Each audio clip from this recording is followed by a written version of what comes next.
Je sais pas ce que vous pensez de Lil Wayne, mais en tout cas, ça sera un autre sujet, un autre moment. Aujourd'hui, je suis avec quelques collaborateurs. Je vais les introduire parce que je suis bien content qu'ils soient ici. Je fais des ateliers, mesdames et messieurs, des ateliers de radio avec certains jeunes dans un quartier. Et j'ai trouvé ça intéressant de les inviter pour briser la glace. Et ils sont venus à bloc. Et ils vont se présenter. Vous allez voir pourquoi je dis qu'ils sont chargés à bloc. Parce que c'est dans le cadre dans lequel ils font les ateliers avec moi et les autres choses qu'ils font. Donc, je vais introduire premièrement Mathieu qui est déjà venu ici. Comment vas-tu? Ça va bien toi? Oui, merveilleux. Bienvenue encore une fois. Je te remercie 3-4 fois que je viens là. Ouais. Juste plaisant. Ouais. Juste plaisant. Commence à prendre la place. Tranquillement. Tranquillement. Tellement je vais te remplacer. On sait jamais. Yeah, OK. Merci beaucoup. Au moins, il est clair. Il s'assume. Il est affirmatif. OK, c'est bon. Et on est avec son collègue, première fois ici à la station, Monsieur Max. Yes, merci de m'avoir invité. Je suis vraiment content d'être ici et d'avoir la possibilité de passer mon message. Fait que merci de l'invitation. OK, merci. Alors, vous êtes deux jeunes hommes qui font partie d'un projet qui s'appelle Connexion Compétences. C'est ça? Oui, Connexion Compétences. Et comment ça se déroule? C'est quoi un peu? Peut-être de l'expliquer de votre côté, de votre point de vue. Mon point de vue personnel, c'est des ateliers qu'on fait du lundi au vendredi, de 10h à 4h. Le matin, on fait, un exemple avec toi, soit en matin ou après-midi, l'atelier soit en art, en musique, en radio, en employabilité. On va voir des musées, on va voir, mettons, des employeurs potentiels.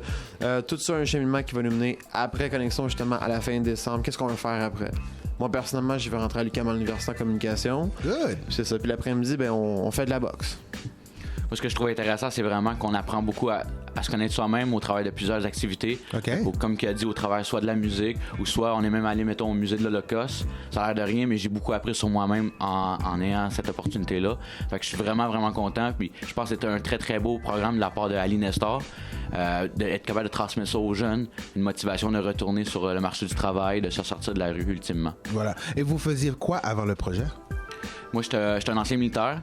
Donc, quand je suis sorti de l'armée, je me cherchais un peu. G.I. Joe. Ouais, G.I. Joe, c'est ça. J'ai fait mes classes, j'ai vraiment aimé l'armée. Et là, justement, je me cherchais un peu. Je l'ai retourné vers le domaine de la boxe. Okay. L'entraînement m'a toujours intéressé.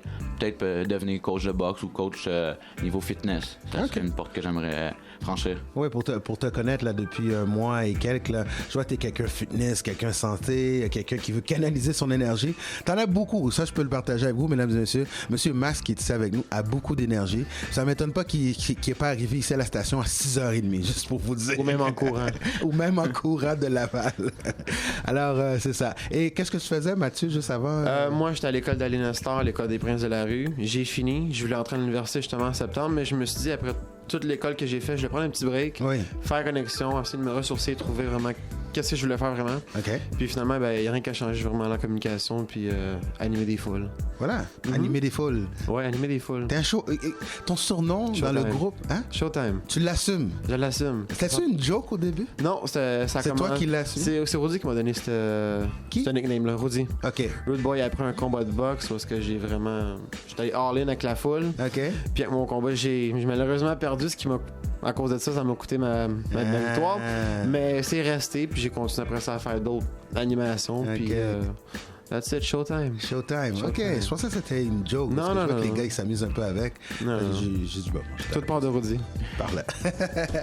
Dans notre atelier, entre autres, dans un des ateliers, c'est celui-là, comme il disait, que j'offre, c'est l'atelier radio. Et à travers le dernier mois et demi, je vous ai montré un peu les rudiments d'une station de radio, d'un animateur, d'une équipe radio et tout ça. Et là, vous êtes prêts ce matin, là? On est prêts. Oui. On a plusieurs topos. Vous êtes prêts à en faire une coupe? On en a plein. On a fait nos devoirs. Oui? Oui. Vous avez fait vos devoirs? Moi, j'ai fait mes devoirs. OK. La dernière fois que je vous ai demandé ça, mesdames et messieurs, vous étiez pas trop... Ben oui, vous étiez prêts, mais il y a une couple dans votre groupe qui était pas trop prêts. Alors, ce matin, quel topo vous voulez partager aux auditeurs de Radio Centre-Ville? Moi, j'aimerais parler d'un sujet qui me tient beaucoup, beaucoup à cœur. Okay. Donc, la santé, mais plus précisément, l'obésité et la malnutrition chez les jeunes. Donc, c'est un sujet d'actualité. J'ai lu plusieurs articles là-dessus. C'est un sujet qui me tient à cœur, comme tu l'as dit. Je suis un gars de fitness qui prend soin de moi et j'aimerais être capable de transmettre cette passion-là au plus grand nombre de monde possible. Okay. Justement, ça me tient à cœur. Voilà. Alors, les différents points sur ça, sur le malbouffe? Je vais commencer à parler les causes. Donc, les parents, les causes externes et internes de comment que ça se déroule et à quel point c'est critique. justement comme problématique. Ouais. Et des fois, c'est des transferts. Je veux dire, c'est les parents, ils s'alimentent de certaines façons, puis les enfants reproduisent. C'est ça que je trouve dommage, c'est qu'on reproduit ça de génération en génération. Donc, si on ne sent pas le problème maintenant, ça va faire comme aux États-Unis. Aux États-Unis, on sait que 70% des personnes souffrent d'obésité et ça s'en vient de plus en plus ici. Aux États-Unis, c'est la culture super size. Oui. Donc, c'est tous les extrêmes. Et on voit tous les extrêmes aussi, des surpoids de 200 à 300, 400 livres. Moi, je trouve ça personnellement pas normal. Il faut qu'on intervienne avant que ça soit vraiment trop tard. Nous autres, on a l'occasion justement de cerner le problème maintenant et de faire de quoi maintenant. Et c'est le message un peu que j'aime lancer autour de moi. OK, d'accord. Et c'est vrai que même quand tu es obèse, ça ralentit ton rythme cardiaque, ça peut amener plusieurs autres choses. Il y a tellement de maladies reliées à l'alimentation. Environ 70% des maladies sont reliées à l'alimentation, donc soit aux carences, soit parce que justement, soit qu'on mange trop. Fait que moi, je trouve que le corps, c'est la plus belle machine au monde. Il suffit d'y mettre le bon gaz et d'avoir une pensée justement pour être en santé, un esprit sain dans un corps sain. Si on fait tout pour que le corps va être sain, l'esprit va venir sain aussi. Parce qu'on prend des décisions qui vont amener notre corps à être sain. Donc, notre esprit va devenir de plus en plus sain. Quelques aliments, est-ce que tu as des aliments à proposer au monde? Ou, le thé vert, c'est vraiment quelque chose que j'ai découvert récemment. Le thé, en général, ça va vraiment nettoyer le corps. Okay. Moi, c'est sûr, moi, je prends des shakes qui comblent les repas. Mais j'encourage vraiment une alimentation complète. Donc, être conscient de ce qu'on met dans notre corps. Arrêter de juste manger et commencer à se nourrir. C'est vraiment, moi, je trouve ça déplorable des jeunes qui vont aller sur l'heure du dîner manger au McDo. Parce que je trouve, question nutritive, il n'y a rien. Fait qu'on devrait commencer à penser, quand on mange quelque chose, est-ce que ça va nous rapporter quelque chose dans notre corps ou ça va nuire à notre corps? Fait que si on commence à faire un travail mental comme ça, je pense qu'il y a beaucoup de problèmes de santé qui vont se régler comme ça. Le monde va arrêter d'être fatigué, le stress, l'acné, beaucoup de problèmes de santé sont reliés à ça.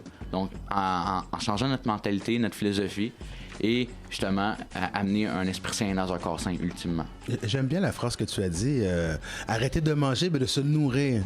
C'est vrai, c'est comme si on va gaver, on prend, c'est une pelle, puis bon, notre ventre c'est comme un sac de poubelle ou un camion de poubelle de vidange, puis on le bourre, mais on s'alimente pas. C'est vrai, ça, merci. C'est ça, parce que, je veux pas, pourquoi manger? Pour s'alimenter, pour mettre des nutriments, protéines, vitamines dans notre corps. Si on fait juste s'alimenter avec des beignes parce que ça goûte bon, consciemment, on met rien de bon dans notre corps. Fait que c'est normal qu'après ça, on soit fatigué, qu'on ait des maux de tête, qu'on grossisse et qu'on soit pas en forme. Voilà.